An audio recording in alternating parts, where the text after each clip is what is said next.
a global cyber crime group which is acting against national safety and security.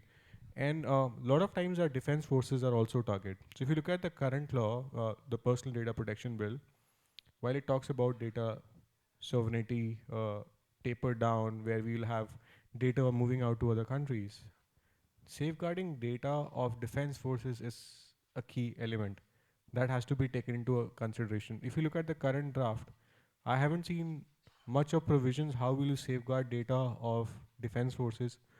How will you safeguard data of civil servants? How will you safeguard data of people who are working on safety, security, and surveillance?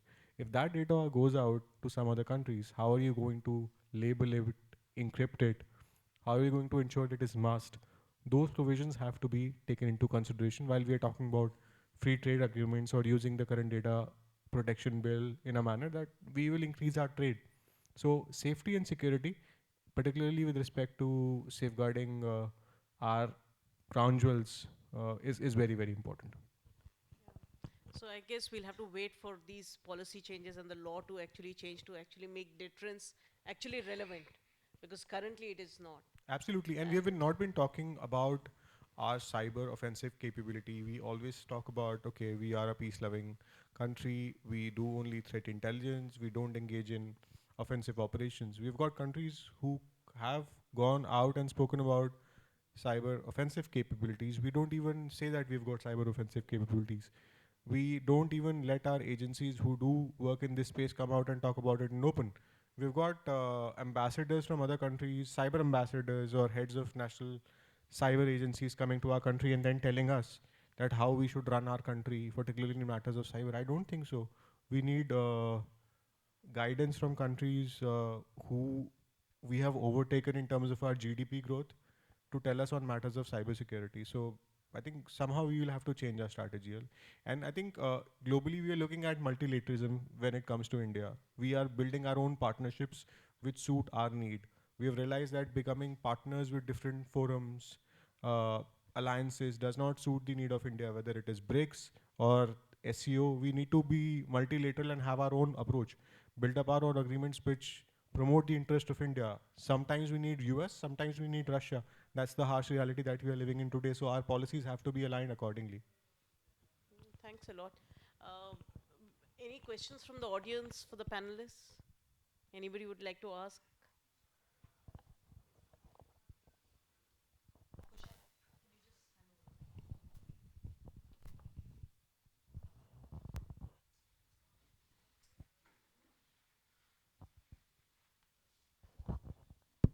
Good evening. Thank you very much. I am Colonel Bardwaj. I just want to question this to the entire panel. Like we've discussed about the security in various aspects of security in cyber domain. But you have to understand that security, in security, when you speak of security, security of any system or any ecosystem is the security the weakest link. Question is open to all on the dais. So long we are not able to have our own homegrown capability of growing chips. Where do you see, even if we, if we try to mitigate all kind of threats which were discussed, but so long our own grown capabilities to have chips in our country is not there, where do you think can we sustain that kind of a model?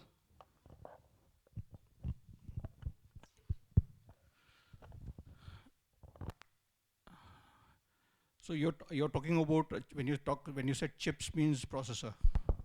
Processor, yeah, yes, sir. ICs and processors, sir. Okay, so it is, let us say, right from the physical layer upwards. Your ISO layer is starting from physical layer, to your, whatever. I remember all people seem to need data processing. Processing is right at the bottom, okay, or physical layer is right at the bottom. See, at the end of it, how much are you willing? How deep is your pocket? How deep is your pocket? You're in defense. I was also in defense in your shoes. At the end of it, how much are you willing to invest is a very important question. Somebody in the morning said, cyber attacker also attacks somebody who has, it has to be a juicy customer, no? At the end of it, are you willing to today, do you have the technology or the thing to start making your processors? I mean, I'm telling you. I'll just go a little bit ahead.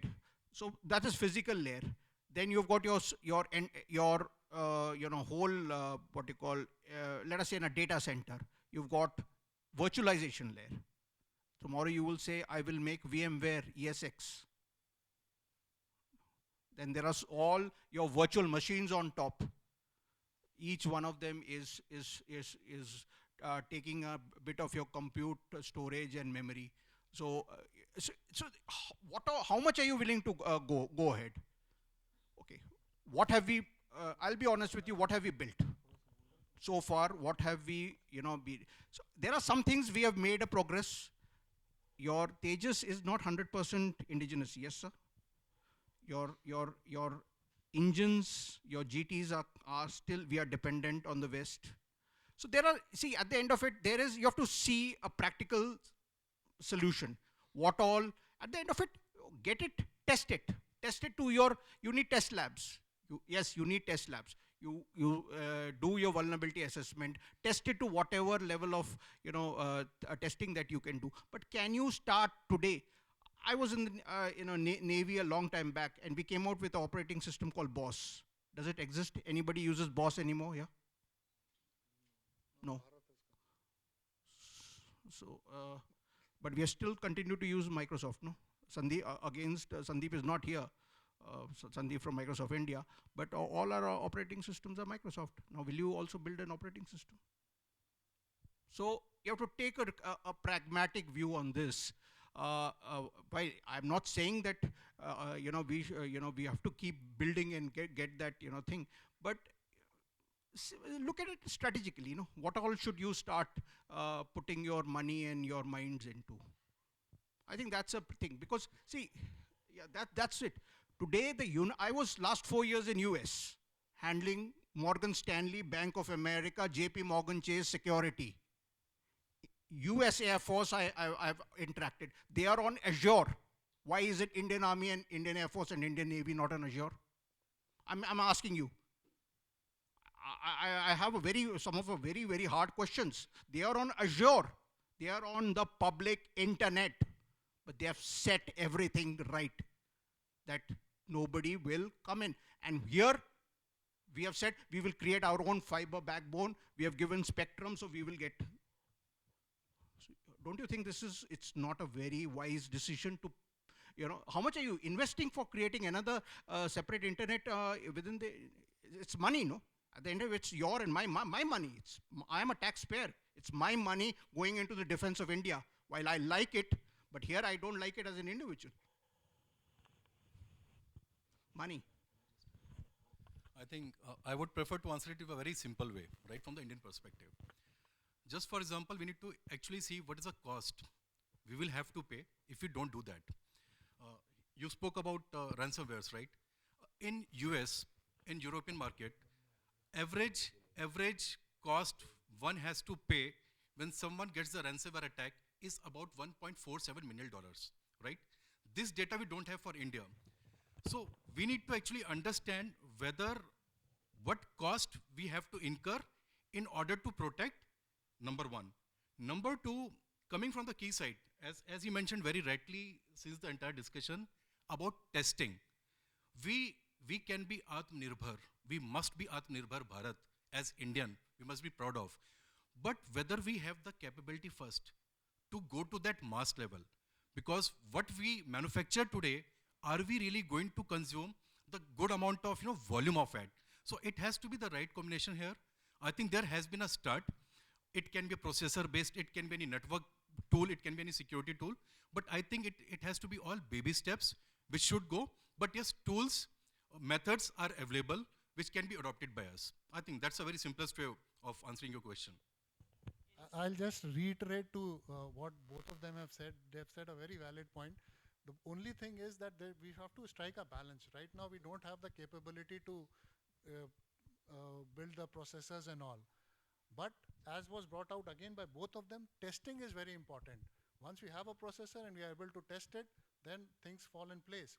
I'll give an example here, because in one of the BTSs that were being built few years back, the switch which was again supplied by that friendly country whom we have been referring to had hardwired the IP addresses in it. Even after testing it fully through the various equipments we had, we were not able to identify why the data is going to certain specific place. But again, through right set of testing equipment, we were able to identify and got it removed. I'm sure over a period of time, we will be able to build our processors, but till then, we'll have to strike a balance.